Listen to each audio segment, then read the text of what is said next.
says he had his notification silenced.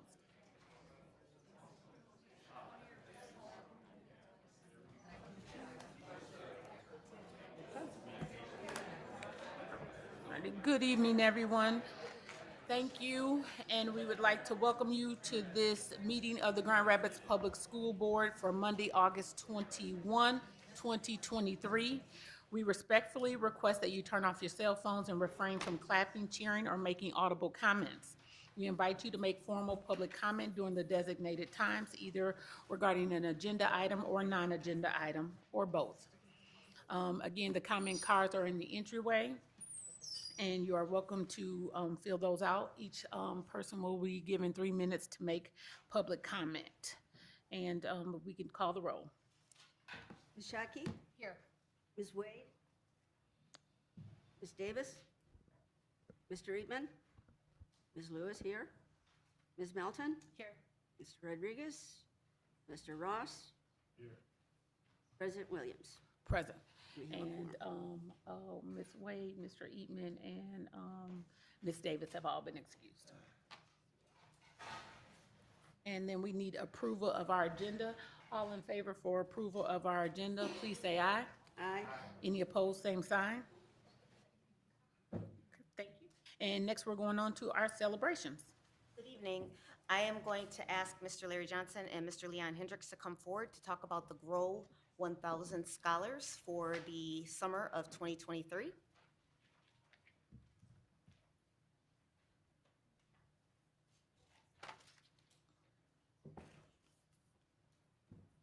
Can someone check? And so while we're checking with them, just for our community's reference point, each summer we try in partnership with the city of Grand Rapids to offer opportunities for young people to work in our school system. And it's important that we provide those leadership opportunities and mentoring opportunities to have them grow in that particular role. And I see them walking down right now. We're just talking about the GROW 1000.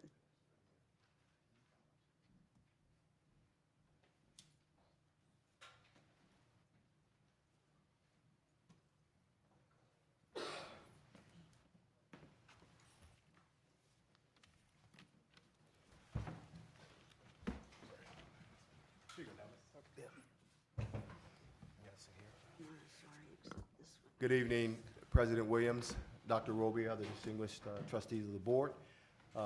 Tonight, we are bringing forward two young individuals from our district who have participated in the Mayor's GROW 1000 program, and we had the honor and the privilege of having these individuals work in our individual departments.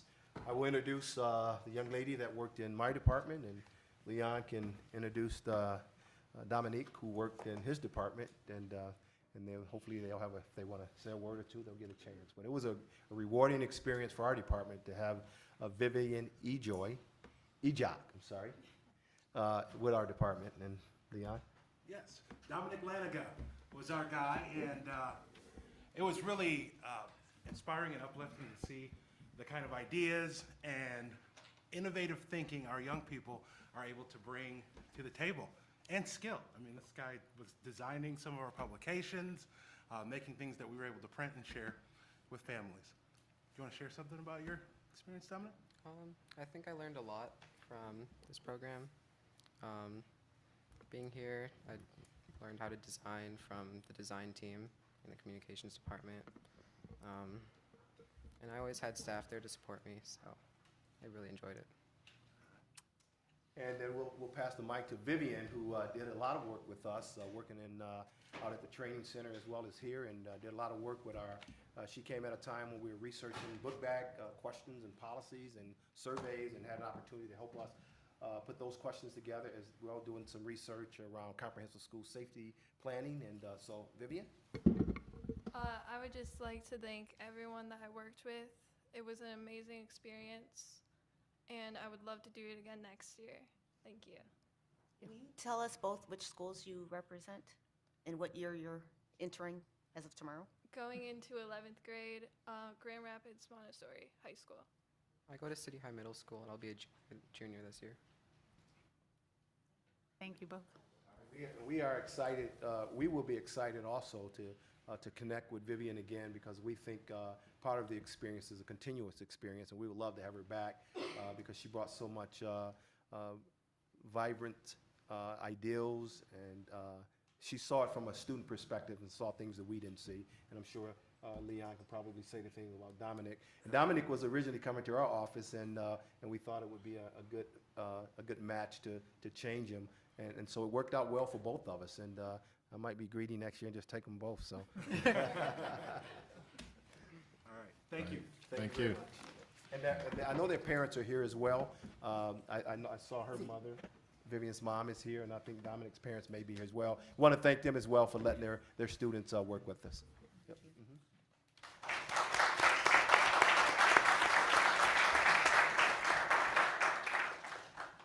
And we have come to our first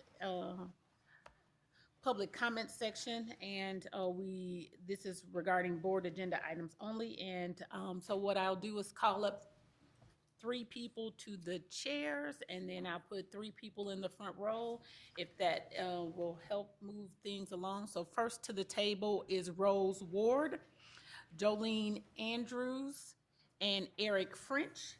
And then on deck, we will have Lauren Ward, Jennifer Reed, and Wendy Winston. Okay.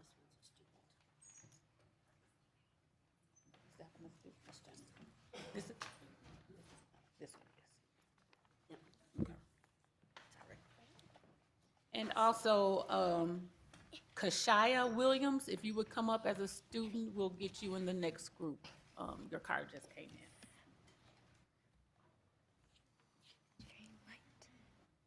I have to say my important stuff. Yes, so she's going to start and give you a little bit of information about your time to speak with us, and then you can take it away.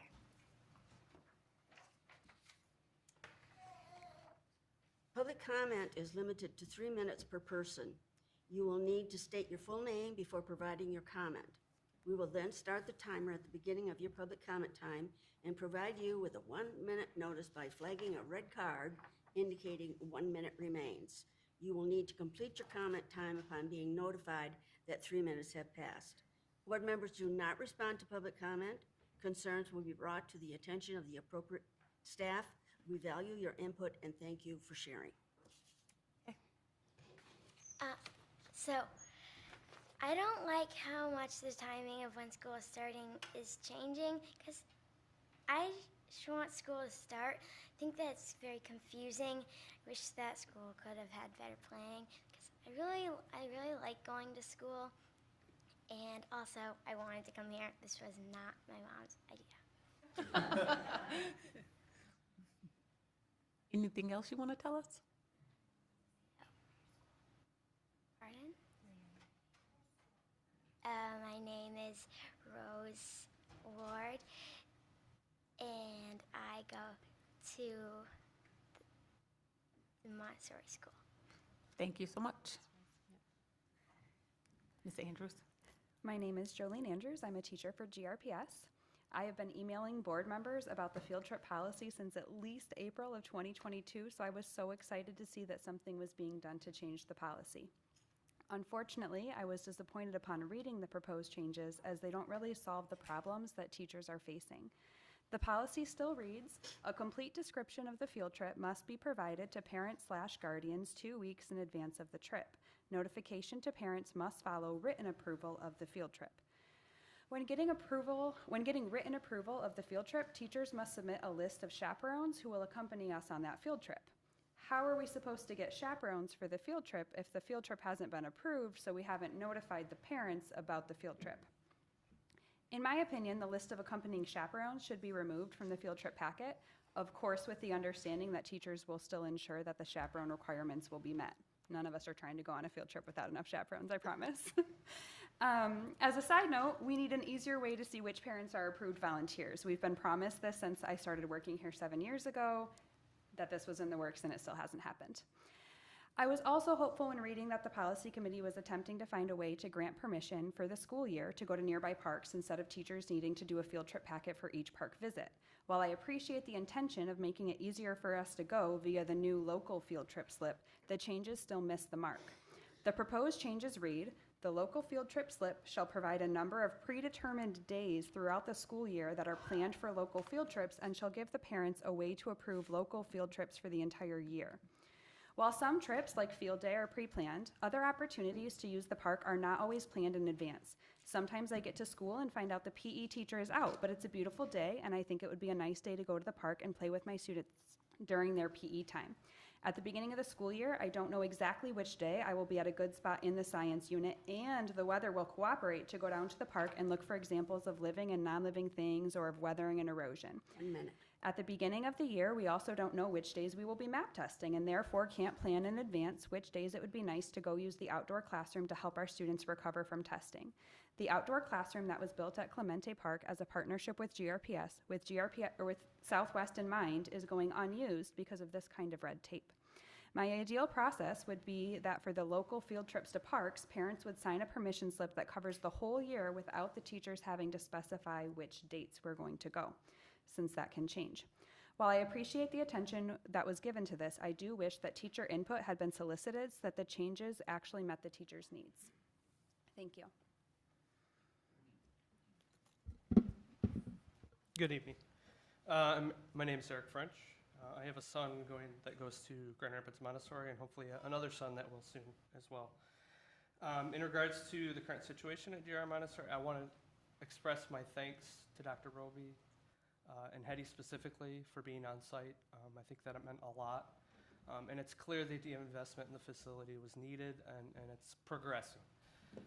The teachers, parents, Dr. Roby, Hetty, the gentleman who's heading out the project, it's clear that everybody's trying their best to get the situation improved for our students. As for the communication we received recently, it's been a marked improvement than what I've seen over the years. And I can only hope and implore that it continues that way past whatever comes with this situation. The only issue that I wanted to raise tonight is just an overall timeline and oversight of the project. While it's certainly construction, there will be delays. There's always something. I understand that. It seems that there's no or wasn't an overall contingency plan or a plan B or something like that should we come to a situation like this. With that, again, I just want to say my thanks and specifically for the opportunity to speak here tonight. So thank you. Thank you. And Kashia Williams, Lauren Ward, Jennifer Reed.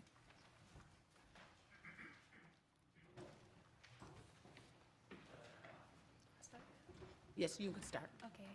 Hello, I am Kashia Williams from the 3rd Ward. I also go to Grand Rapids Montessori, and I've been here before, and I'm here today to talk about the environment, to address the environmental conditions in my school. I am worried about our safety plans for our air quality, the quality of the air. I have asthma, so I'm very worried about what our safety plans could be, but it hasn't been discussed yet. Thank you for your time. Thank you. Hi, my name is Jennifer Reed. I'm a parent of 2 students at Grand Rapids Montessori, one in kindergarten, one in 2nd grade. I'm here on behalf of GR Montessori's teachers, students, and families. Teachers have been placed into a stressful, strenuous, and likely unsafe environment. They have not been given sufficient time to prepare their classrooms, and any additional support they could have received has not been feasible due to poor planning and the ongoing construction. A lot of our Montessori family are very hands-on. Parents would love to be in the classrooms and helping. We were given recent permission on Saturday, but it wasn't exactly clear whether we should be entering the building. We did not want to interrupt ongoing construction. And I also had to arrange childcare, but we really wish we could be more involved with that process. I'd also like to echo Mr. French's thoughts. We do really appreciate the change in communication. we would like to see more urgency and forethought on contingency plans. Families have been placed into the predicament of finding last-minute childcare, and also many children's hopes of a joyous return to school have been dashed. My daughter was in tears today as I tried to explain the delays and show her the condition of the building. My second grader understands that it's just not ready. We're hanging in there, and we hope things get smoother for everyone. Yeah, thank you.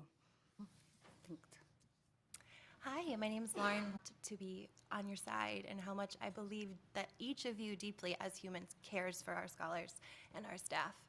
And I have great respect for leadership that raises the bar for itself, as you have, Dr. Roby. The frustration is when you raise the bar, you have to meet it. And this would have been such a perfect opportunity to show that you mean what you say when you say you value parents, families, and staff as stakeholders. Specifically with how the contractors have been working and how even as far back in the spring as a staff member hearing we were going to be done by the start of school, asking for contingency plans and being told more or less we don't need one, we will be ready. And all the communication all summer was to that effect. So as a staff member and parent, I was more or less blindsided by the state of our building. And it was distressing. I'm not prone to hyperbole, but that really was how I felt. And just the stress and unreasonable burden placed on my colleagues to prepare their spaces. I knew, I'm the librarian there, I knew that my space wouldn't be ready. And that's allowed me to have time for some advocacy on our parents' behalf. But to see people I work with and that I care for so much doing their best in such a difficult situation has been hard, and I've been there working too. I appreciate that Dr. Roby came and Leon and others. Jose was there working also, and that meant a lot. So I want this to be tinged with positivity, but also the realization that as staff and parents, we want to believe in you. We know you, we want to believe you're on our side, and we would just really like to see more evidence of that. Thank you. Next, we have Wendy, Winston, Leanne, Finker Beener. I'm not sure about that. I apologize if that is wrong. Erica Lozano Buell and Courtney Myers Keaton will be on deck, along with Marta Johnson and Tabitha Williams. Am I on deck or am I up here? Are you Erica? Yes. You are up at the top table. Thank you. And so Courtney Myers Keaton, Tabitha Williams, and Marta Johnson, if you will come on down to the front row, you'll be on next. Wendy? Hello, I'm Wendy Winston, and I am a teacher in Grand Rapids Public Schools. And thank you very much for being here tonight, and thank you to Dr. Roby and President Williams for hearing the public comments today. I'm speaking about the construction projects that are happening at several of the buildings in Grand Rapids Public Schools. I understand that many of our buildings need updates and remodeling, and I think most of us are really excited that that's happening. But I understand that there are going to be more construction projects in the future, and I'm hoping that we can do a better job in navigating this difficult situation that's happening right now. So moving forward, I'm hoping that the district can communicate with staff and parents more frequently about what's happening and be more proactive in case there is some sort of difficulty in the timeline that throws us for a loop. So I know that the buildings were deemed safe to return by inspectors, but I don't know that that means that they're conducive to learning or for students feeling safe and cared for, and staff for that matter. GRPS is focused on meeting students' holistic needs, and that includes instilling a warm, welcoming, safe, and secure learning environment. I'm wondering why GRPS administration didn't prepare contingency plans, and maybe they did and we're not aware of them, or maybe what is happening right now is the contingency plan. But based on the construction projections, I'm guessing that in the middle of the summer, probably there was some hint that something wasn't going the way it was planned. I want to make sure that the Board of Education knows that several staff members at Innovation Central were not allowed to access their classrooms until today. I am not sure that that information is being disseminated thoroughly, and partly that's because staff are afraid to come forward. There are a lot of staff members in buildings that are afraid to say that something isn't right or talk to their administrator about what they think should be happening, or just let them know that they're struggling. I do have pictures from Innovation Central and GR Montessori, but I'm attempting to label them with dates and building locations before I share them with you, so I might bring them up at the end of the meeting if that's all right. Is that okay? Okay. I will bring them up then, if you don't say no. Thank you.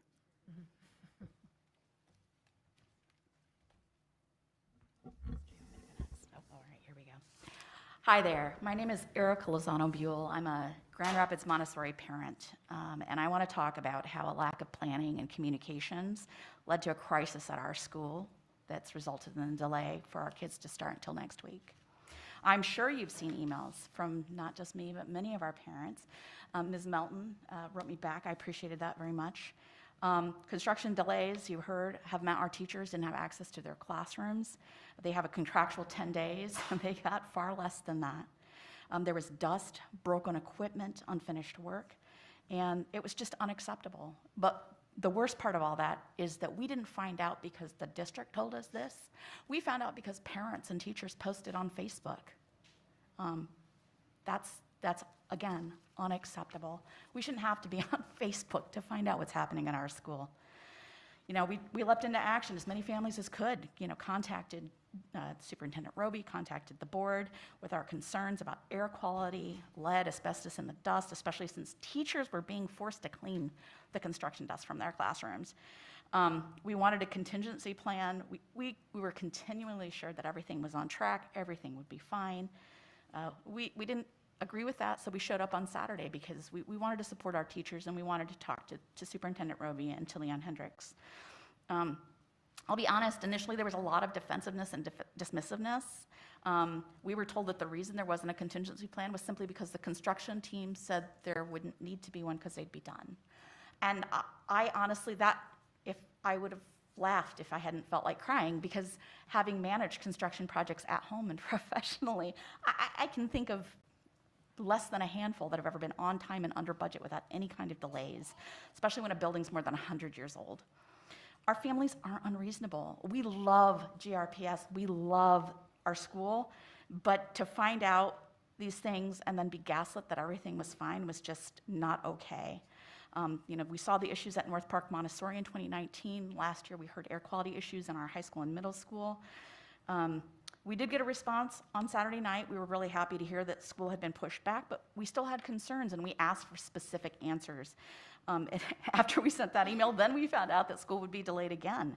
Wood TV came to cover it, and then we got the note that said that 4 people had fallen ill after working in the building. So I want to remind you that we found that out, and we had been told the school was safe for our kids to return tomorrow. That is mind-blowing to me. If a contingency plan had simply been made in advance and communications plan developed to keep staff and families informed, we could have worked together through this in partnership like we should have. But instead, we're in a crisis. There's a fire being put out because there wasn't time to plan ahead and focus on families the way you said you will. This isn't a GR Montessori issue. This is a GRPS issue, and we're going to keep fighting for all the kids in the district. Thank you. Hi, my name is Leanne Finkbeiner. I'm here as a parent to GRPS Montessori. I have 2 children in elementary school. I've been to the board meetings before, and I just have to say very transparently, I do not trust anyone at this board to hold what they say and do. I've been to safety meetings where we have brought up that we would like a constant plan B as to what will happen, like the backpack pan that happened, and we were told that there was going to be planning with no transparency or communication. This continues on a safety concern for our students because here we are with a new school year and we have backpacks again. I go to the school to figure out what's going on as I'm driving by and I still see containers. I see a whole entire part of our playground cement gone where there's a sink hill. We have on Friday no information at all about what is going on and what the plan is for the school year, other than being told that we are planning to start as usual on Tuesday. However, my kids go to summer school, and in July, I had 5 different teachers directly come up to me and had the conversation with me that they were concerned that there was no plan B and that they would not be able to start school. These teachers and I have been in constant communication over the years because I also do volunteering consistently in multiple classrooms and the cafeteria. I have a great relationship with them. I do not have a good relationship with this board. I do not see follow-through. I do not see honest communication. I do not see transparency. What I see is parents and caregivers pushing back and minimal communication coming back, as well as defensiveness to stand on point as to why something was not done. I am standing here, as you can see, I'm feeling very emotional because I look at my teachers who have a 10-day contractual setup for their classrooms, and we are in a Montessori where everything in the classroom is accessible for a student to learn and teach. They do not use handbooks as the consistency. They do not use paper format. They use the materials in the classroom. If they cannot set up the classroom, what are my children coming in with? What are they looking for to work on? I'm also very upset that this contingency plan that was not put into place earlier also did not allow for parents and caregivers who have no ability to have their kids start delayed. There is no equity consideration in this. This is nothing for assistance. I am very upset about this. After pushing, we have received more communication with still unanswered questions regarding air quality. As someone else mentioned, we have been just informed that 4 people have become ill after working in the building for several days. I also feel that there is still no assistance being offered to how this is impacting kids who do not have access to food, who do not have access to a caregiver being home during this time because they will be at work, who will be with these children. I am greatly wondering why my children are in the GRPS Montessori system in the GRPS public schools. I am talking to other parents, and they are also saying the same things. This does not look good. Better communications, we have a director. When you're making $100,000 to $250,000 a position, I do expect better. Thank you.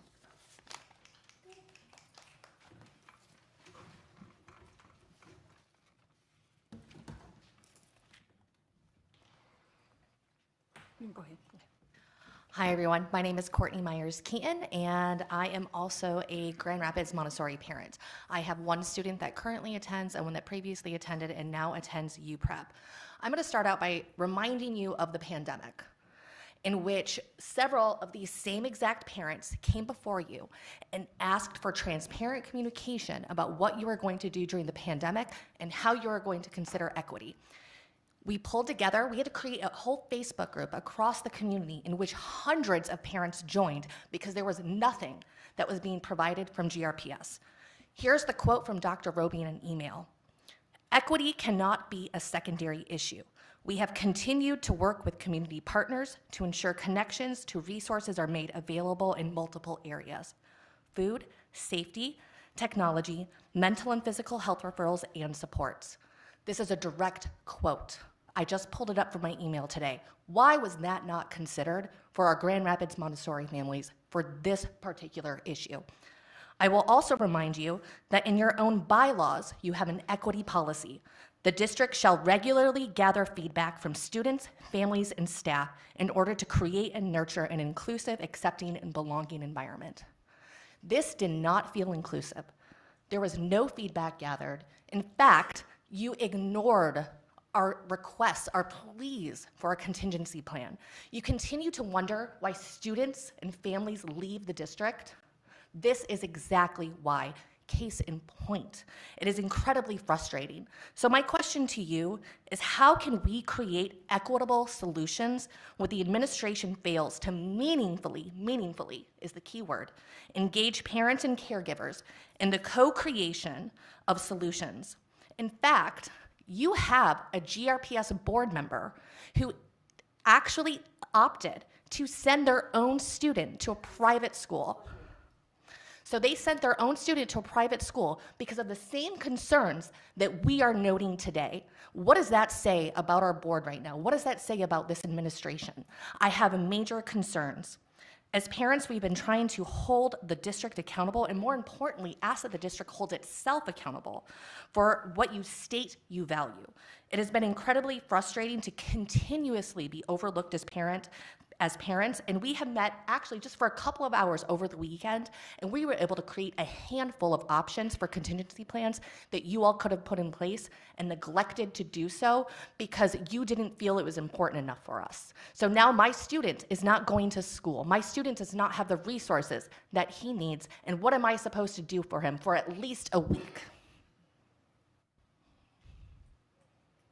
Hold yourselves accountable, please. Thank you. Hi, I am Tabitha Williams. I live in the 3rd Ward, and my daughter used to attend that Montessori, and now my daughter attends the middle. I'm here to speak on behalf of my daughter, the staff, and all these other children. As you heard, I'm echoing everything that happened before me. I want you to remember these words: proactive, not reactive. I would challenge you all to look up what accountability really means for you.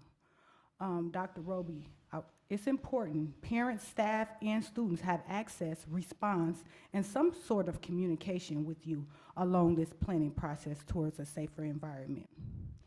We talk about equitable solutions. It's evident these staff, these parents have not been a part of these conversations. How is that equitable? We hear witness statements from the teachers here today, the students, that they didn't feel included. This is a safety plan, and our families don't feel safe. My child has asthma. My child has a number of missed attendance, and I'm sure it's health related. I felt like at conference last year, I was a therapist to y'all teachers. I should not have been sitting up there listening to teachers be afraid to stand up, and I saying, I'm your ally, I'll speak up for you. I felt like I was dealing with mental patients that they were silenced. That's inexcusable. I felt very empathetic to the teachers' feelings. These are the roots to our children, so if they're not being cared for, guess what? Our children are not being cared for. 1 minute. Some of the things that I think that could be a part of the solution is having test results that's shared with the public, because what you guys are enforcing or what you have on policy may not be enforced. It may be addressed, but who's saying there's being enforcement? What are the regulations? Are there people testing the air quality in the schools? There have been a lot of construction in the schools. Have anybody shown that publicly what those results are? What about the long-term impacts? They're saying people are sick. Do you know what it's going to look like in 5 years? What about asbestos, lead, HVAC? We need those numbers, and we need to have them where everyone can see them. I think that's just some of the things. If you have our voice at the table, we could do this together. Thank you.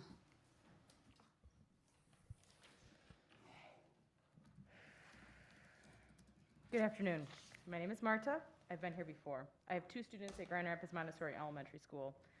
I share all of the concerns about the lack of communication with parents and teachers about the reality of the construction project, that it was a 6-month project squeezed into 2 months, that it lacked a contingency plan, and it seemed to lack a communication plan, and that executives and managers didn't respond to repeated requests for a contingency plan. Today we are in crisis mode.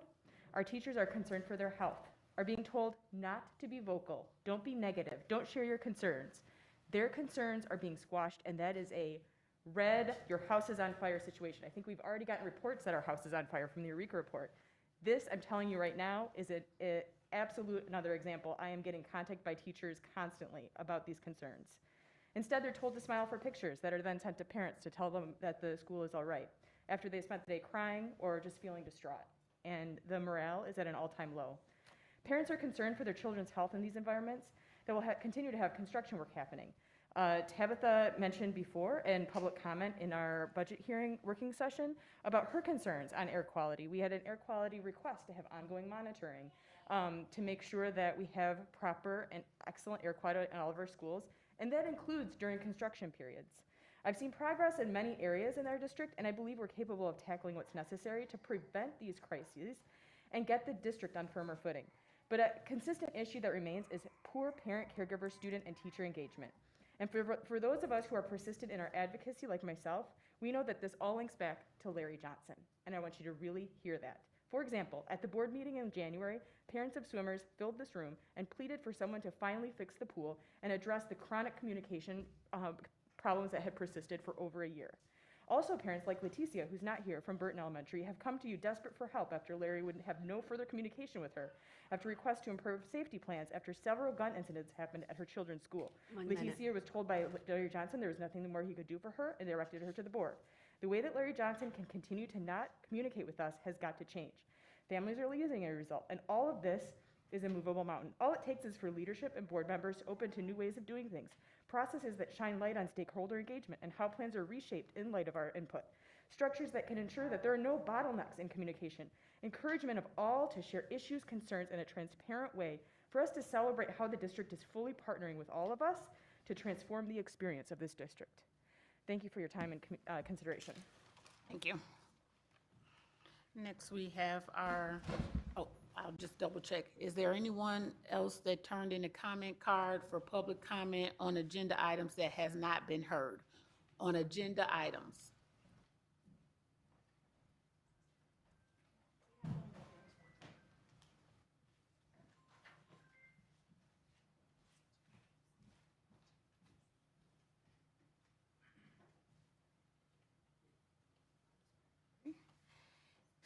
Sarah, thank you, appreciate you. Jordan Hum, is there anyone else?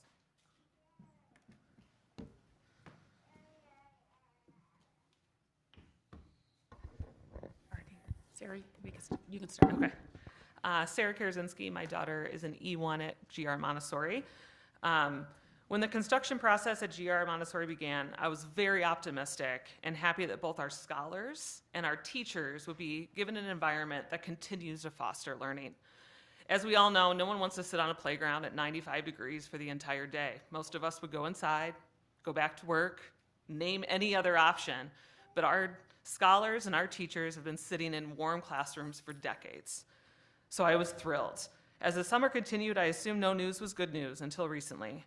As a professional who manages multi-year projects from creation to execution, it has been disappointing to see the level of communication that was given prior to parents and teachers sounding the alarm. I am expected at work to provide regular updates, good, bad, indifferent, to internal, external stakeholders. And we received 0 updates until people started waving the flag. My primary concern is the safety of my child. If construction is not complete, how can someone tell us things are safe? When there are holes in the walls, wires draped over items, dust in every area of the building, how can GRPS be confident that no asbestos or lead has leaked into carpet, other areas that are not clean that must be cleaned with wet cloths? We had an issue in a building I was in, and it took weeks to clean. As a parent, I can say that the perception is that you didn't share updates to avoid what is happening right now, to avoid parents coming together to question, expect better, and drive change and updates. The situation is just unfortunately unacceptable. Thank you.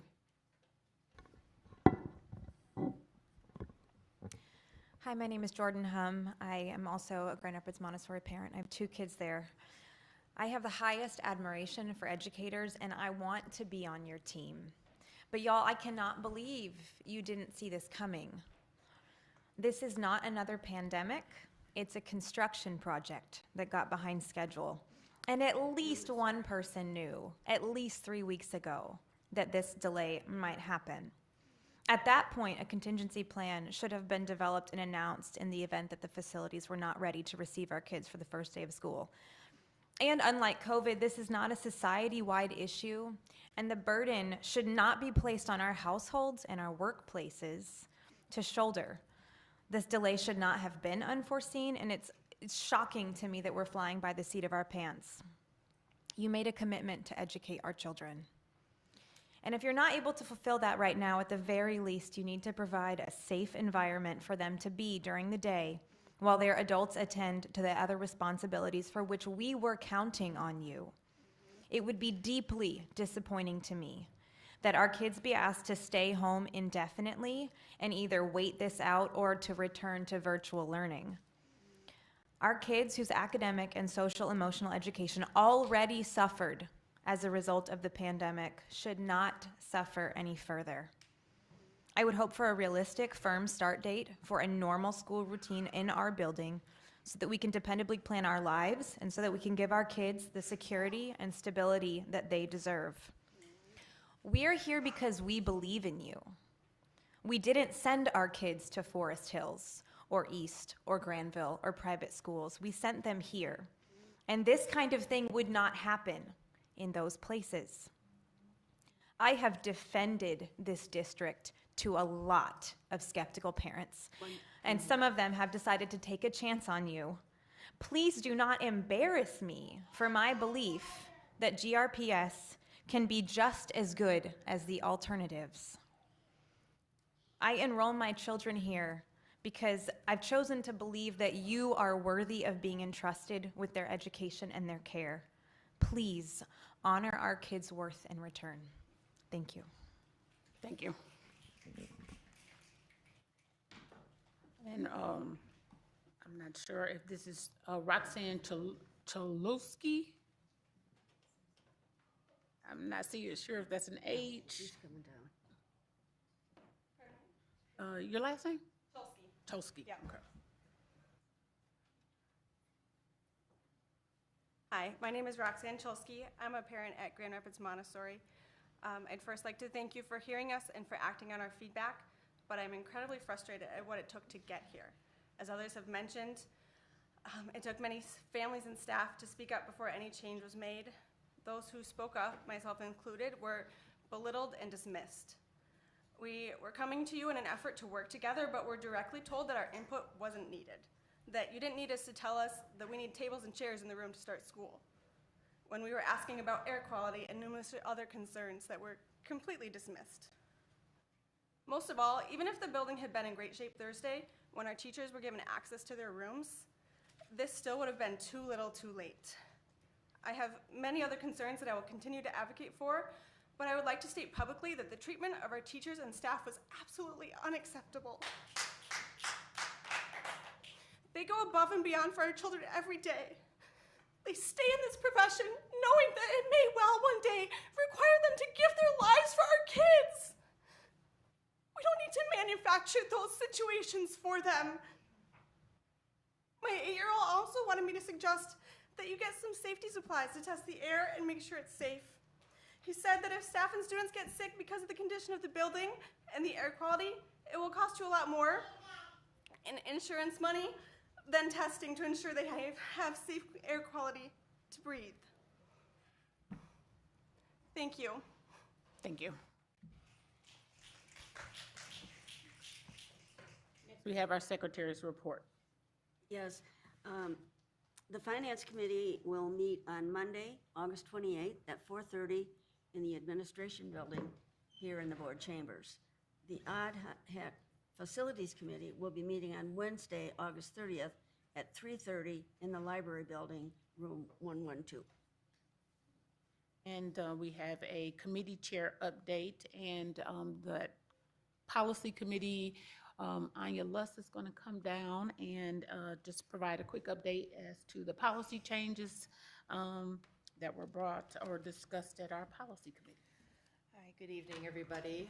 It's going to be a very brief update. We made 3 changes at our most recent policy committee meeting to 3 of our rules that the board has. The first 2 were to our Title IX rules. Specifically, when reviewing the rule recently, I realized that there was no appeals process. It says that people are entitled to an appeal, but it doesn't actually lay out that process. So we drafted a process for both students and employees, 2 separate rules, to ensure that that if an appeal is necessary, that the students and the employees know exactly what that process is.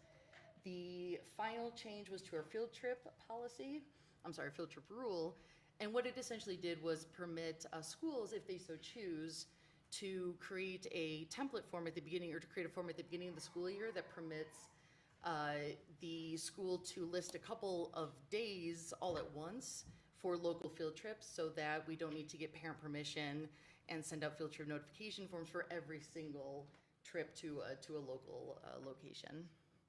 And those were the changes. All right. Thank you very much. Next, we have our superintendent's report. All right, so good evening, everyone. I first want to thank our folks for coming forward to share concerns and frustrations, and also just to extend an apology.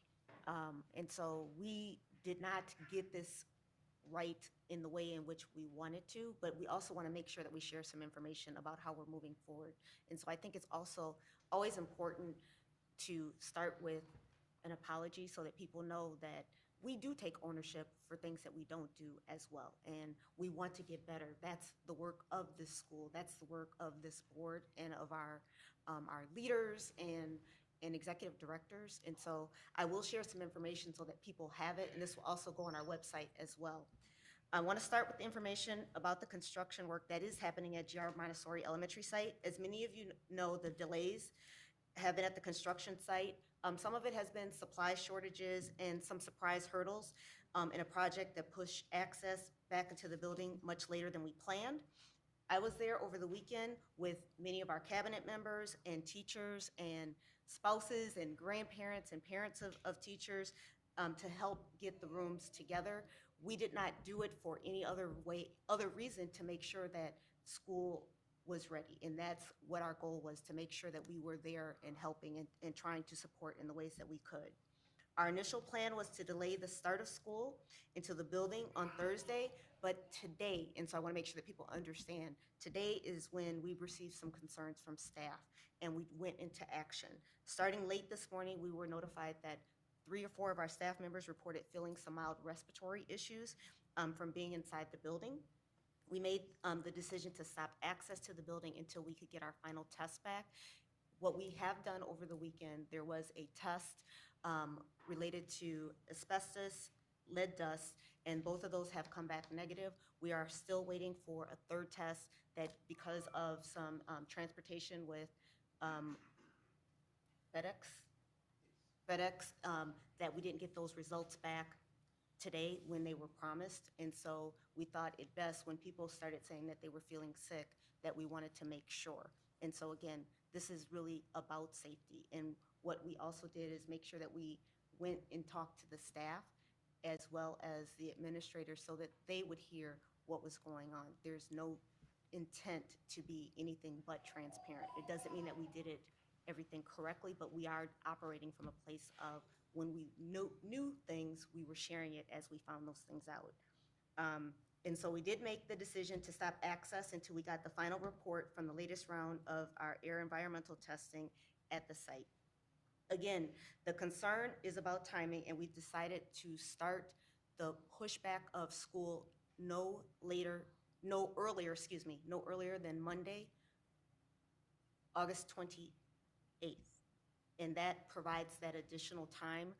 My hope is, from a timeline, and this again will be communicated in written form so that people will hear it. Once we get our official report that we anticipate that the building is clear, then that will provide staff the opportunity to get back in those classrooms for Wednesday, Thursday, and Friday. And then we will plan on having an opening on Monday. We will commit to, again, every 24 hours or more to communicate with our families so that you will have an update and progress as we have information. In the meantime, what I can share, we have received the initial air quality test for asbestos and lead. Both were negative and showed 0 detection on our site. We plan on keeping our families up to date daily around the status of the project with respect. And again, I understand the hardship and what we are doing in place of those who have childcare issues. We have reached out to the Kroc Center, and for GR Montessori elementary students, they will be able to receive those children, and it'll be at the cost of the district that will make sure that we take care of those kids. So there will be information on how to do that to make sure that we get your child's name to the Kroc Center. We're also working with a couple of other organizations as well to offer that as an alternative. I want to make sure we do have both Alex Smart and Chris Decker who is the external environmental air quality expert here. And again, it's to make sure that he could explain, because I don't want to explain something that's above my experience, and to just kind of give a few minutes. So I'm going to ask him to come forward and just give an overview for our families.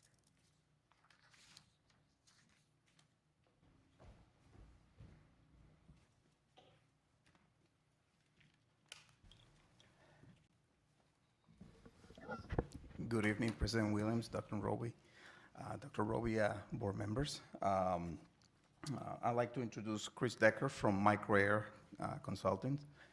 I want to give you a little bit background when it comes to the air quality testing and actual material testing that we do for every single project. Before we start the construction, we actually test the materials and we test the areas where the construction is going to be taking place. For this building, Forensic Analytic, the company that we hired to do the testing, they completed the testing and they found no asbestos, no lead in the building. So that allowed the construction crew to proceed with the construction in a safe manner. When we started hearing about the additional concerns, we reached out to Chris, who came on site this past Saturday and conducted some additional air testing. We received today, as you mentioned, Dr. Roby, the test results for asbestos and lead dust, and they were not detectable, so we don't have any. We are waiting for the particulate air testing, which is the nuisance dust, which probably is what most people would react to if it's there. So we're expecting to receive that hopefully by 11 o'clock tomorrow morning, is what you were expecting, Chris. And we'll receive a full report from Chris by the end of the day tomorrow as well, and we'll share that with you. And we are committed to making sure that we share that with our broader community as well. Of course, of course. We do have the forensic analytical documents available. We can, again, make them available to you and to Leon. And that was done before the project started. Over the weekend, well, for the duration of the project, we've had literally hundreds of people working in the building. I was there with you as well, and Ms. Melton and Mr. Rodriguez over the weekend working alongside of our staff. We also hired a moving company that was on site to help the teachers move furniture, to help unload vehicles. I gotta tell you, my legs are sore from going up to the third floor carrying boxes all day Saturday and Sunday. So we were there to provide help, assistance to our staff and to the teachers. And it was also an opportunity to get to know them a little bit more on the personal level, and as they were getting ready.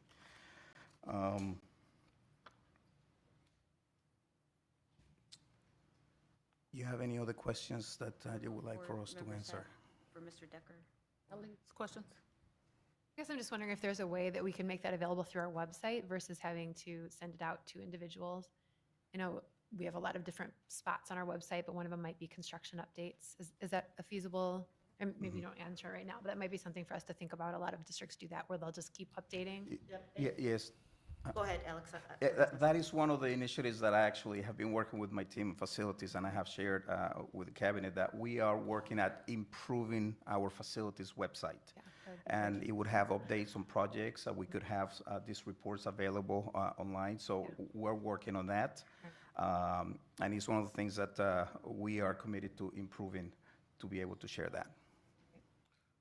So yeah, this third test, is that the nuisance air? That's the results we're waiting on? Can you tell us more about nuisance? Yeah, nuisance dust is just dust. It is. It's whatever we kick up from construction or whatever's on the floor in the building that gets pushed up, with us walking through the building.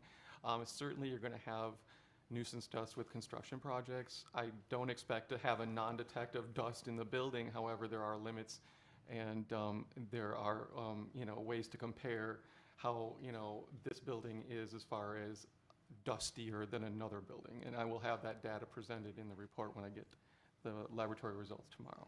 So just hypothetically, let's say that it measures at a level that's concerning, whatever minimum Yes, level that might okay. be. Typically, I guess, natural settling, or what sort of thing you do to clean the air, just, Right. Of course, if we found that there is an extreme amount of dust that shouldn't be in the building and it's not acceptable, then of course there's a lot of things we can do. Machines can be brought into the building to filter the air with HEPA filters, so that gets 99.97% of the dust and anything out of the air. Also, wet wiping, like we do for asbestos projects. When we do, asbestos abatement, we do wet wiping, and of course that's a big part of it. So nuisance dust could easily be taken care of, obviously, without hazard in those situations. Gotcha. So then my last question, let's just say, without the wet wiping, just for my understanding, if it was the HIPAA filter piece, knowing the size of the building, I'm assuming you've been there. Yes. How many days would those running sort of be reasonable? Yeah, there's a calculation for that. Depends on the volume of the air of the building. But in my experience, I would say a 3-story building would probably need about 12. 12 hours. 12 machines. And about 12 hours. Oh, okay. Gotcha. That would clean the air. That would lots of air filtering changes going through. Gotcha. Yeah, so it wouldn't take an extreme amount of time, but cleaning, of course, that's what we're going to start. All right. Thank you. Any other questions? Thank you. Thank you. Yep. So I'm going to ask Mr. Johnson to come down to talk about some back-to-school safety plans and things that we have in place for the start of school.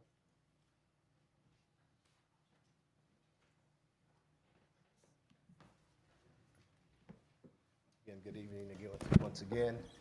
As always, safety is always at the top of everybody's mind, and this year is no different. As we prepare to open our schools, one of the things that we said we were going to do was assessments of each one of our buildings. And as we started that work this summer, we realized that we wanted to get the voice of parents and staff, so we pushed the start of those back to October 23rd so that we can have staff and students, scholars, and parents accessible to get those done. But our teams have been working all summer, training all summer, waiting for the arrival of our students. Although we still are a few bodies down, we're confident that our main buildings will be staffed, and we will kick off the year. We have some of our mictometers strategically placed in buildings, and our staff has been trained up and ready to utilize those as well randomly as students arrive. We also have been working with transportation to assure that all of our hub sites are covered with security, particularly the hub site that we had some challenges with last year at Westwood. So we are attempting to address those right out of the start of school. All of our staff went through about 40 hours of additional training this year, wrapping that up actually this afternoon. Getting additional equipment into the buildings that we think would give our staff a huge advantage in how we conduct our job. We'll continue to conduct random weapon screenings in buildings, perimeter patrols. We had some reviewing of crisis plans and going over our crisis plans. And we developed a very comprehensive training schedule that we will be rolling out in the next week or two after it's done with the editors to make sure that everything's correct in the dates. I've identified a tremendous amount of opportunities, not only for staff engagement, but we've increased our parent engagement opportunities to be involved in our training opportunities, as well as identifying dates for additional parent forums where we can get in front of our parents, but also get in front of our scholars with opportunities to give input as well. We are planning an opportunity for our scholars to be part of an advisory board, as well as our parents, those parents that may want to engage in an advisory board as well, to give us additional input and insight on what they want to see happen as it relates to school safety and security.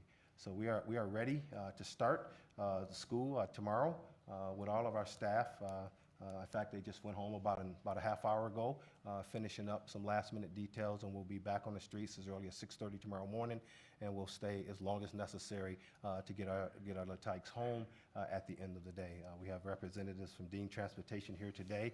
We've been working with them as well all summer. Viewed and had the opportunity to inspect some additional gear that they brought in place that we think will enhance our transportation. As some smaller vans that they presented on and talked about. So at least 2 of those vans are in our hands, or in the hands of Dean's Transportation, and we will utilize that to get students home safely as well, to increase our travel time on the board. Questions? Colleagues, questions?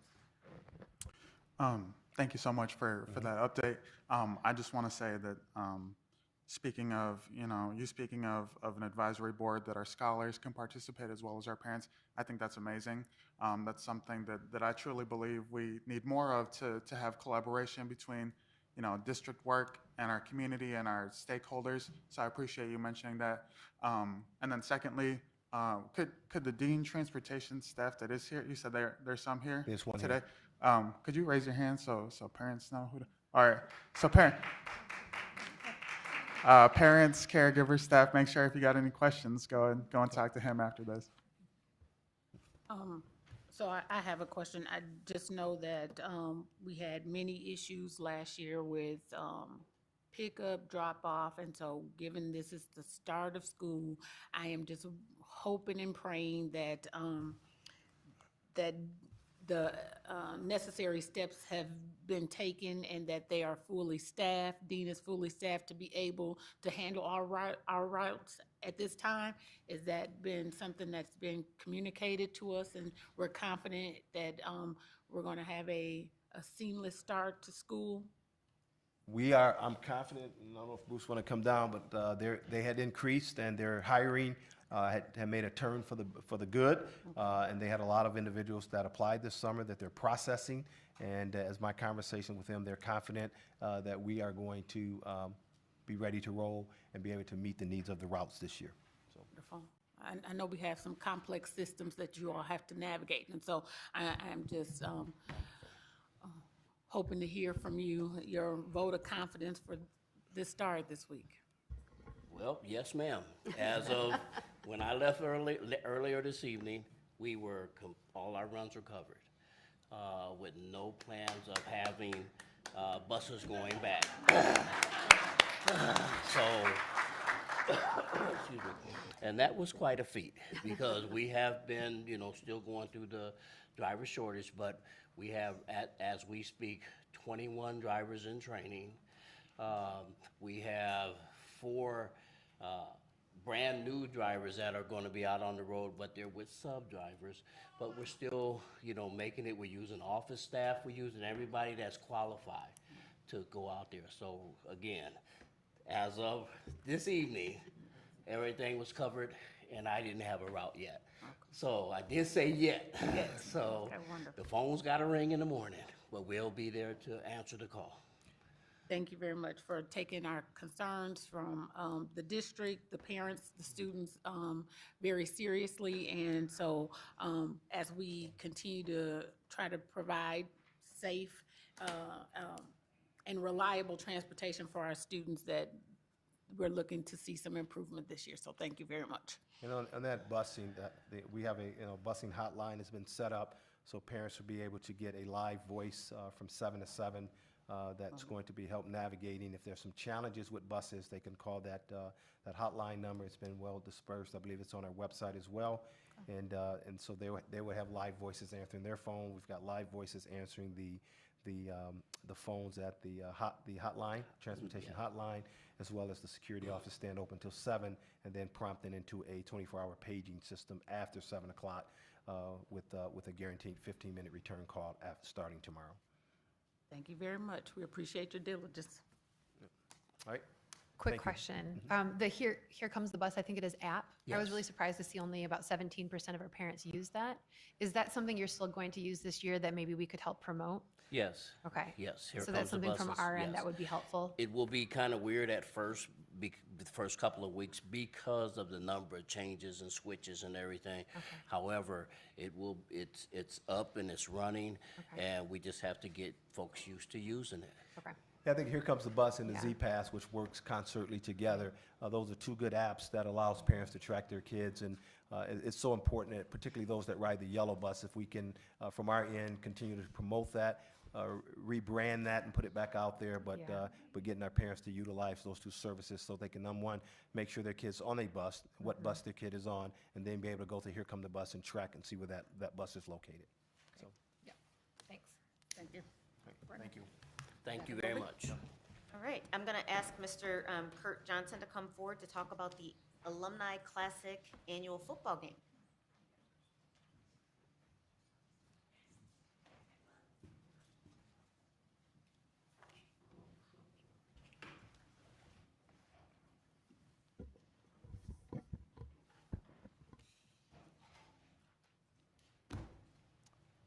Good evening. Good evening. So good evening, President Williams and Superintendent Dr. Roby and the distinguished board of trustees. I'm Kurt Johnson. I'm one of the executive directors on the team and oversee all of the athletic programs in GRPS. I'm always excited to bring to you information about the first big scholar activity of the new school year.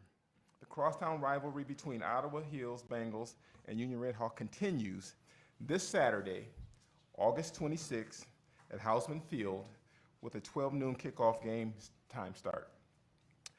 There will be on your own tailgating space available from 8:30 to 11:30 on the north end of the stadium in the pole vault area. Tickets go on sale at 10 a.m. at the stadium ticket window and are $5 for general admission. Children 5 years and under are free.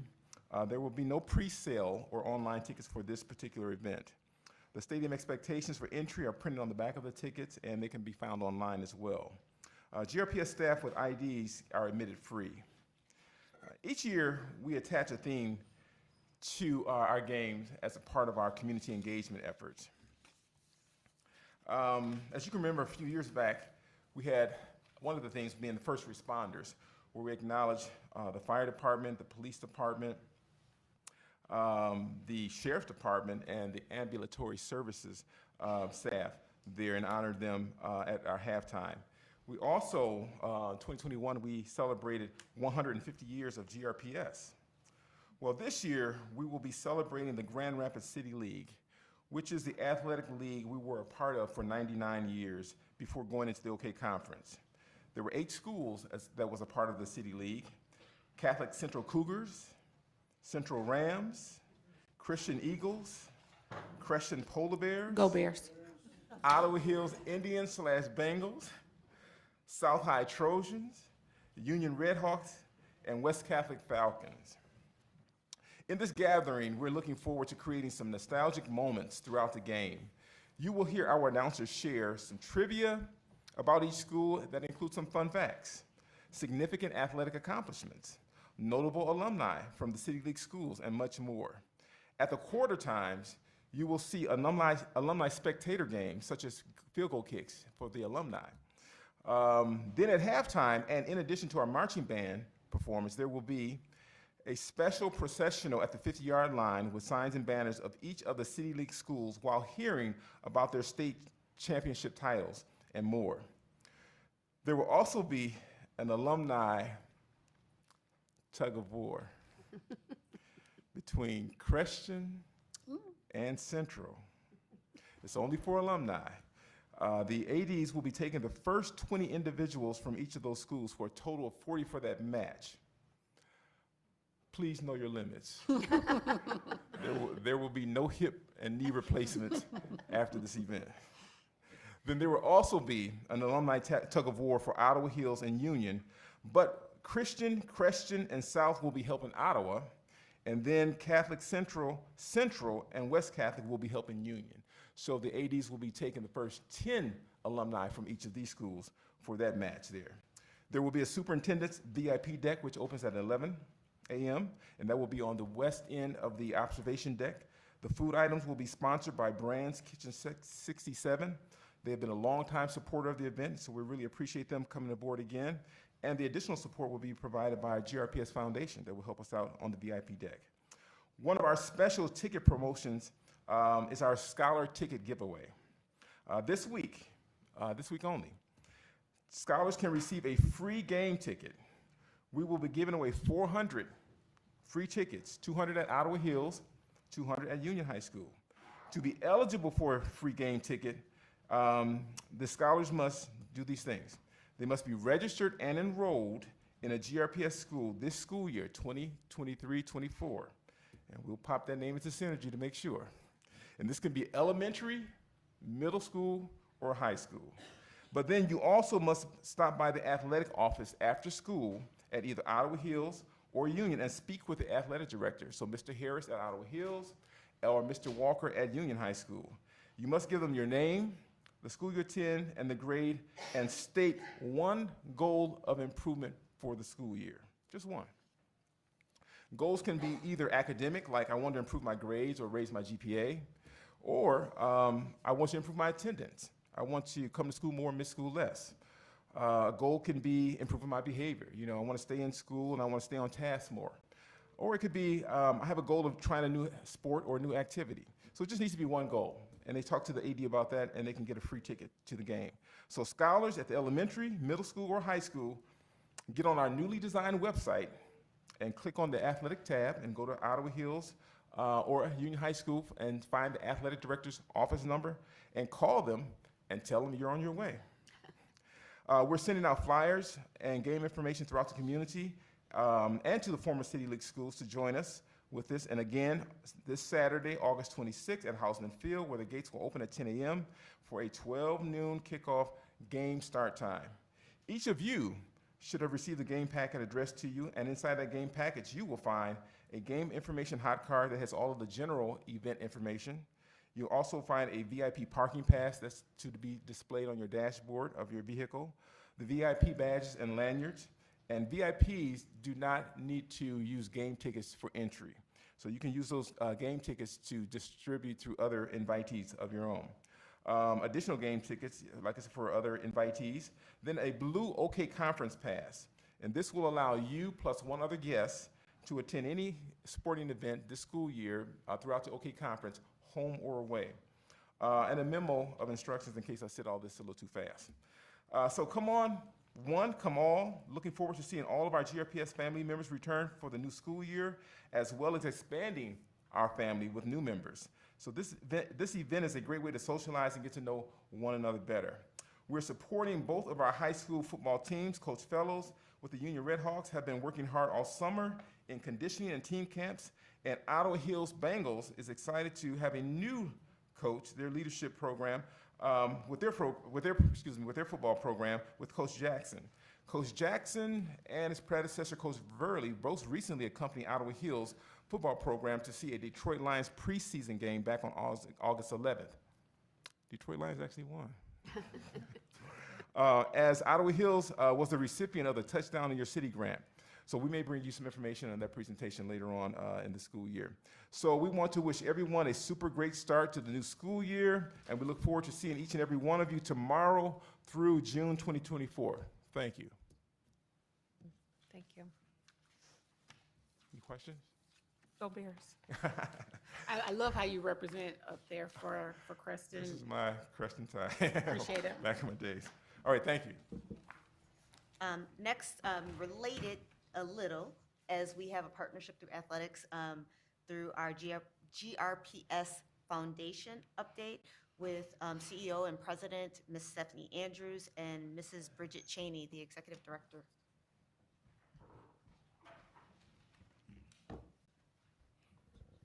Good evening, Dr. Roby, President Williams, Board. So talking about sports, I just got off the Grand Rapids Sports Hall of Fame golf outing, and I'm really excited about that partnership that we've had with them for a very long time. They raise lots of money for the Great Sports, Great Kids program through that, and they also usually induct a few GRPS alumni, and this year they will be inducting Cameron Bradfield, who played football at Creston, and he was also an All-American offensive lineman at Grand Valley State University and played 4 seasons with the NFL's Jackson Jaguars, and also has an aunt that works at GRPS. So that's wonderful. And then Dave Sukup, who was multi-sport standout at Union and then coached at Forest Hills Northern for 49 years. So great to see that they're going to have some great representation this year at GRPS. So mark your calendars. October 11 is when they will have their annual dinner and induct them into the Sports Hall of Fame. So I'm excited to be kicking off the school year with you all. We will be ending this year, 2023, with our 30th anniversary. And just wanted to share that we were running some numbers just recently because we're thinking about what our future goals are and how we continue to uplift scholars in the district with our fundraising. And between 2020 and 2023, we'll have raised and distributed through GRPS over $7.5 million, which includes pass-through for capital campaigns and others. But just really proud of the work that we do together. So thank you for continued partnership, and we're looking forward to this next school year.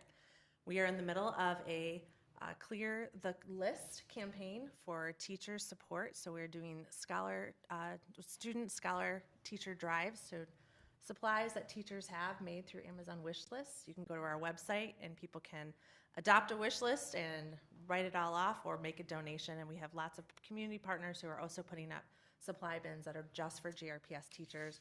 Very specifically, Bridget and I worked very closely together to create a list of different supplies that we knew that teachers really, really wanted, and not just a kind of a wide variety of definitely things that go above and beyond. So that's been a really great opportunity to see what teachers are needing and how we can help support them. And then lastly, upcoming on October 12th, and I know you've all been invited, just our Foundation for the Future event, which is our second largest fundraiser. And we have already 36 table hosts. We are expecting a minimum of 360 people with a goal of over 400. So look forward to seeing many of you there. So thank you for all the work that you do, and thank you for the continued support. And that's it for tonight. Short and sweet. Thank you. Thanks. And finally, for me, thank you, Stephanie and Bridget. Finally, for me, just a very quick update related to our FMP. We are trying to ensure that our process is overlaid with our healing criteria that you've heard some things about, and then also what the board has given us directives from an equity and access point, as well as making sure that we are good stewards of those resources. We are planning on coming out to our community again this fall to provide some updates, and that will include some specific building level updates specifically for our building staff to have their feedback and to hear ideas related to some of the things that we have in store. And that concludes my reports for this evening. Next, we have an action item for the purchasing agenda. Colleagues, is there any questions with regards to the purchasing agenda? If there are no questions, is there a motion to approve the purchasing agenda? So moved. Or Please call the roll. Ms. Shaki? Yes. Ms. Wade is excused. Ms. Davis excused. Mr. Eatman's excused. Ms. Lewis, yes. Ms. Melton? Yes. Mr. Rodriguez? Yes. Mr. Ross? Yes. President Williams? Yes. Motion carries. Next, we need the approval of consent agenda groupings. Is there a motion? Motion for approval? Or Please call the roll. Ms. Shaki? Yes. Ms. Wade's excused. Ms. Davis excused. Mr. Eatman's excused. Ms. Lewis, yes. Ms. Melton? Yes. Mr. Rodriguez? Yes. Mr. Ross? yes. President Williams? Yes. Motion carries. All righty. Next, we have discussion items.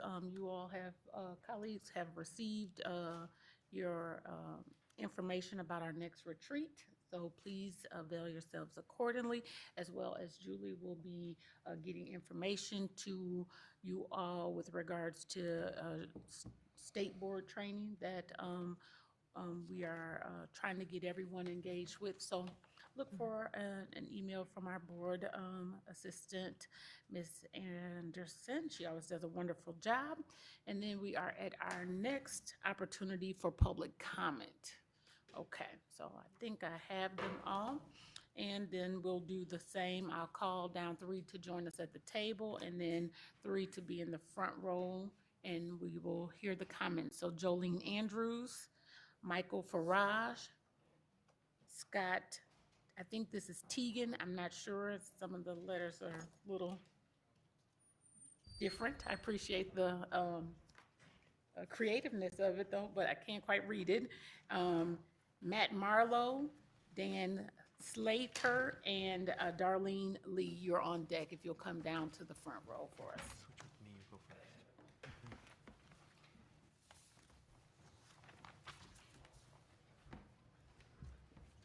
Ms. Andrews. All right, I am Jolene Andrews. I am a teacher in GRPS. I am going to speed read again to you in order to meet the 3-minute criteria. I was pleasantly surprised that GRPS released the Eureka report. It was honest and it showed how much work there is to be done. That being said, I was shocked that the email sent to staff before school started began with, "Welcome home, GRPS family." If you want to show staff that you are serious about changing the district culture, you need to admit the flaws, commit to tangible steps to improve, and follow through. It's fine to state that you would like a culture that feels like family and that makes teachers feel like the district is their home, but please do not ignore all of the issues that were just brought up by that report. What I really want to speak on tonight is professional development. I was optimistic that staff were allowed to choose their own 6 hours of professional learning on Wednesday. So often, professional development is not differentiated, so this was a welcome change. However, while there were many options, there was still ancillary staff who did not have any sessions that pertained to them. I was also relieved to see that there were virtual options.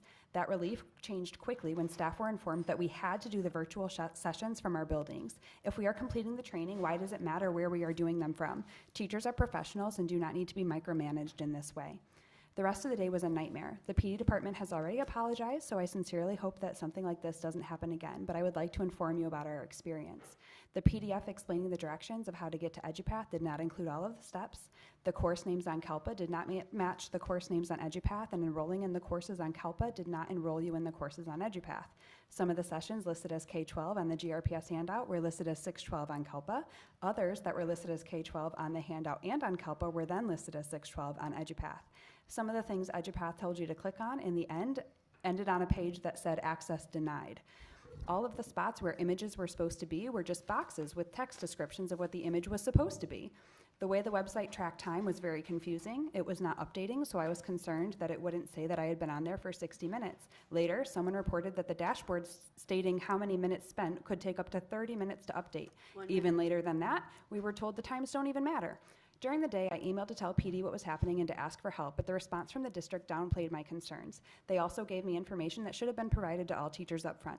I'm normally quite technologically competent, yet I found myself incredibly frustrated in trying to figure out what to do. I can only imagine how people with fewer tech skills than I have felt. I went back 4 months in the purchasing agendas and was unable to find how much the district spent on outsourcing PD in this way. I'm curious how much the resource cost, as the sentiment from many staff members was that the trainings were not beneficial and the process to complete them was so taxing, adding to the many frustrations teachers already feel at this time of the year. Moving forward, if the district plans to use this process again, staff needs to be properly trained on how to use this program during contracted time. In other news, elementary teachers are still waiting for movement on an LOA for planning time, as our planning time is inequitable with that of secondary teachers and out of line with what is provided by other local districts.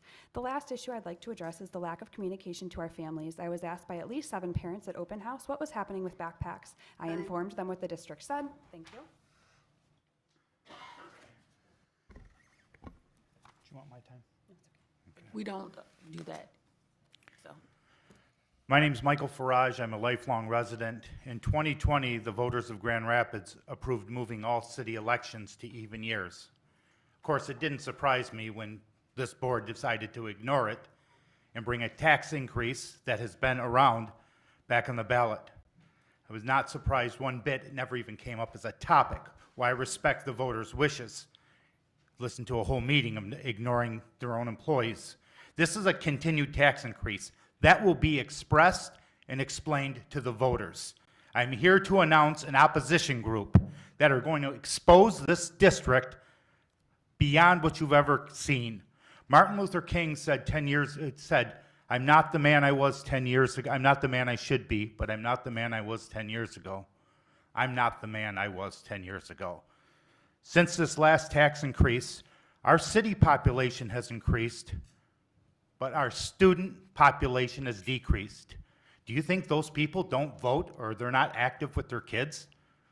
The former Creston Polar Bear alumni and Ottawa Hills people came to me to fight this. Your own people came to me to fight this. And we are going to expose this district. And let me assure you, it will be exposed with truth, because the truth is stronger than a lie. I have no idea how in the world you can rate a superintendent highly effective when you have failing schools, plummeting enrollment, and all these problems, not only what we heard today, but continues. Our administration is the highest paid in the county. I am voting no. I'm going to encourage this community to vote no. And I'm going to make phone calls, knock on doors, and I am going to ask that this community, until they get factual and real results from this lame duck board, get you where it really counts, and that is through money. Until the money stops or the community stands up, nothing is going to change. I ask the people to look at the facts and vote based on performance. This school district is sinking, and we're doing little to nothing about it. Teachers, even today brought up, are afraid to speak out. What kind of district is this? With that said, I yield my I can't rest my time. Thank you very much.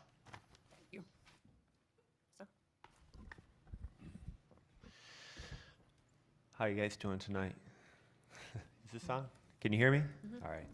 So my wife and I have been longtime Grand Rapids residents. Our kids went through GRPS, and I think I heard someone earlier mention that they had the same idea. They wanted to keep their kids in Grand Rapids public schools, not send them out to Forest Hills and that type of thing. So we felt the same. We stayed here, and I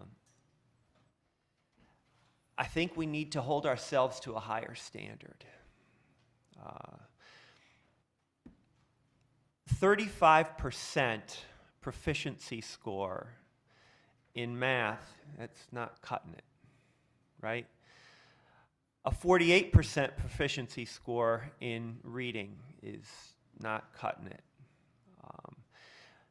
Like he said, we're the largest school district in Kent County. We're also the highest paid school district in Kent County. And our students are average at best. We're letting them down, right? We're letting our kids down. So I think before we ask for more money from the taxpayers, who right now, by the way, are paying double what they paid 3 or 4 years ago in cost of living, okay?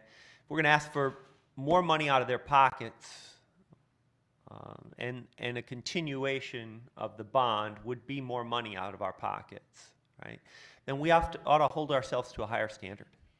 We ought to offer our kids more than what we offer them now.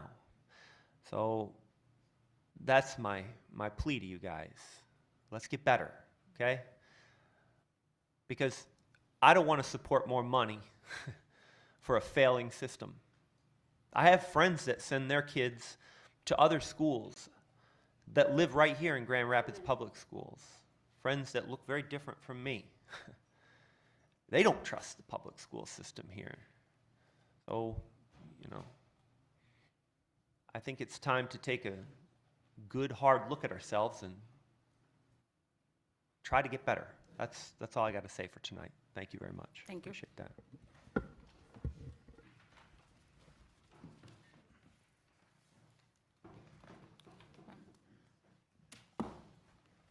And Matt, also, for the future, we can get you at the first. We can, as a union representative, you can have your comments in the first. Oh, thank you. I appreciate it. The first public comments. Correct. Okay. Yes. Thank you for that. I appreciate that. Do I go first? Sure. Okay. Good evening. Hello, my name is Matt Marlowe, and I am the president of the Grand Rapids Education Association. I'd like to thank President Williams, Dr. Roby, and distinguished board members for giving me the opportunity to speak today. The GR Executive Board met earlier today and unanimously voted and approved me to make a public comment during today's Board of Education meeting. On behalf of the GREA Executive Board and its members, we'd like to address the concerns of members regarding construction taking place at the following GRPS schools: Kent Hills Elementary, Wellerwood Early Childhood Center, Congress Elementary School, Innovation Central High, and GR Montessori Academy. The GREA Executive Board would like the GRPS Board of Education to be aware of a few things. The inequity of communication with staff and parents. Staff and parents at GR Montessori are getting daily updates, while other schools are not with regard to construction.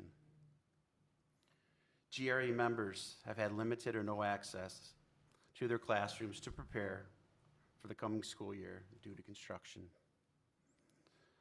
Some classrooms at Innovation Central High School were not available for GRE members to set up until today, August 21st, 2023. In the future, construction projects, the GREA board would like to suggest that a temporary remote building be used. So a temporary remote building that can be used to run programming so that construction does not interfere with the start of school, nor while during the school year. This ensures that construction can take place during the school year without worry of safety, delays, and a disruption of the learning environment. 1 minute. This suggestion for an alternate site has been also used with other peer districts in Western Michigan. Thank you for your time and for your consideration. Thank you. Hi, I'm Darlene Lee, and I am the Finance Director for Yes for GR Kids Ballot Committee. I want to inform you all of Yes for GR Kids Ballot Committee's fundraiser, Reimagine GRPS with Us. It's Tuesday, September 12th from 5 p.m. to 7 p.m. at Long Road Distillers, located at 537 Leonard Street Northwest. This is an important event as it brings awareness to and it raises funding for the no tax increase bond, which will address many of the scholars, the parents, and community concerns about GRPS. Our keynote speaker is Patrick Miles Jr., who is a proud product of GRPS. He's a partner at Barnes & Thornburg LLP and the former U.S. Attorney for the Western District of Michigan. Miles' topic is I Am GRPS. He will discuss how his GRPS foundation and education served as a launch pad for his impressive career. There's no cost to attend the event. Right now we have so many sponsors, business leaders, community leaders, GRPS community members who believe in this project and are on board. I listened to some of the comments, and I was only here to make a statement about this event, but I want to say this no tax increase bond cannot be used for salaries, so people will not be having salaries as a result of this bond. This bond is slated for the improvement of GRPS schools. So all are invited, and we're looking forward to all of you coming. Thank you. Thank you. Could you tell that date again? September 12th.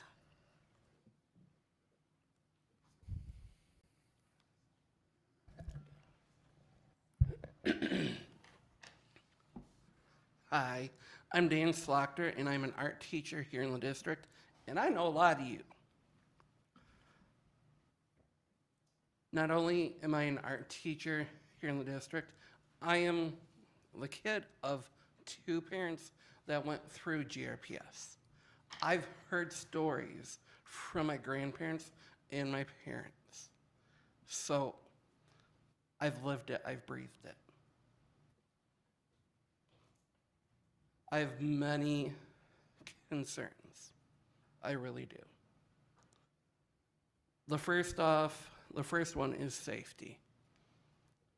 Some of our construction projects, we know, we've heard it tonight, it's not going so hot. We're just being honest about it. To speak more specifically, at Grand Rapids Montessori High School.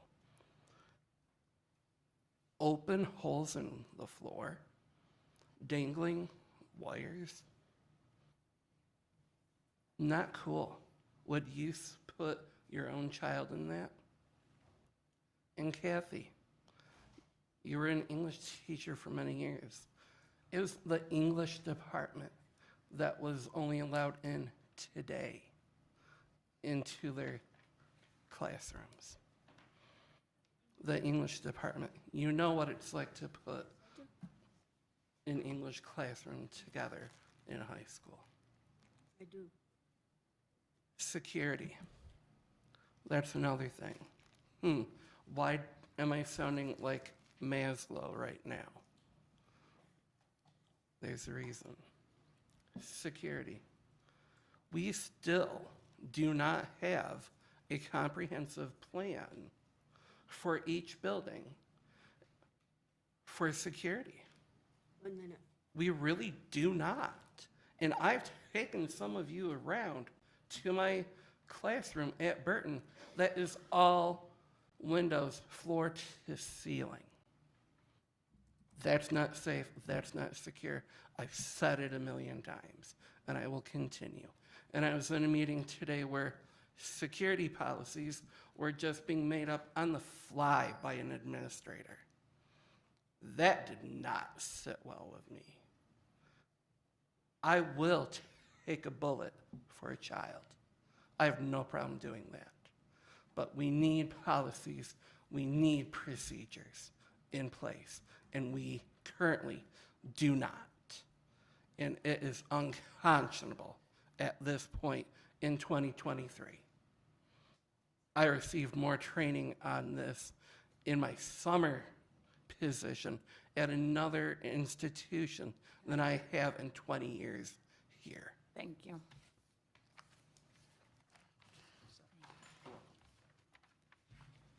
Superintendent comments. So again, our start of school begins tomorrow, Tuesday, August 22nd. And just a thank you to those who spoke this evening, and thank you to our staff from a place of we're doing this work together. It is trying to be purposeful and intentional. Do we have work to do? Absolutely. We are leaning into that and want to do better, and we'll be doing lots of things around culture and environment, and doing that together requires the bridge of both. So it's the work that we are trying to do and show up so that you're able to see it, but then also providing that space to hear that constructive feedback, because I think always feedback should be constructive. It gives you an opportunity to grow and to develop, even if it's things that sometimes you don't want to hear. So I am certainly okay with hearing constructive feedback. To our folks who have worked all summer and our staff who have been working very hard to get our buildings ready, we're excited. We want this to be a positive school year. I will say that some of the things that I've learned over the summer give opportunities for some improvements, and we are taking those under advisement. So I don't want people to think that it's not in the criticism of things that we could have done better. We are looking to do it better, and we're doing that assessment ourselves too, to say how do we get better and make sure that our communication improves, and that it's also it's two-way. So it's not just us communicating to you, but also asking the community to communicate to us what our staff can expect to see. This year, we're doing quadrant meetings. I have shared that with our board, that we will be meeting across our district specifically with staff a couple of times a year to give updates around several things: safety, SEL, facilities, athletics, and things related to the FMP. And one of the things that we heard in the Eureka report, is that people wanted to have opportunities to engage two ways. And so being very intentional about what that looks like, look for some information in the coming weeks as we kind of announce what those dates will be, and we'll have specific topics so people can decide when they want to weigh in or attend different meetings. So I do hope those of you who are starting school tomorrow that it is the very best school year. And again, we are going to continue to be intentional. We're going to make some mistakes, and that's not to make light of that, but we want to make sure that we are continually trying to improve and get better. Our goal is to get better than what we were the day before and the year before. So that's it. All righty. And then to board member comments, and I'll start with Ms. Melton. Just thank you for taking the time to be here. Mr. Ross. Well, I guess I just, want to encourage my superintendent and the rest of the staff here. I mean, I think, it's obvious that there's opportunities for improvement, but it's also obvious that folks are, really making some sacrifices as well. I mean, we had a lot of comments here. I guess I just want to also point out that there was compliments about improvements in communication. That's not to say that, that we've arrived or anything like that, but obviously a delay at school is emotional for many. And I guess just to encourage our leadership team to recognize that while there are certain realities, obviously things are charged when people feel emotional. And I guess just really want to point out some of the growth that's taken place that's been indicated. A little kudos to deans. I think that's been a sore spot for many, frankly. So Bruce, hats off to you and the team there, and hoping that that this year is as smooth as it's ever been, I guess, from a transportation perspective.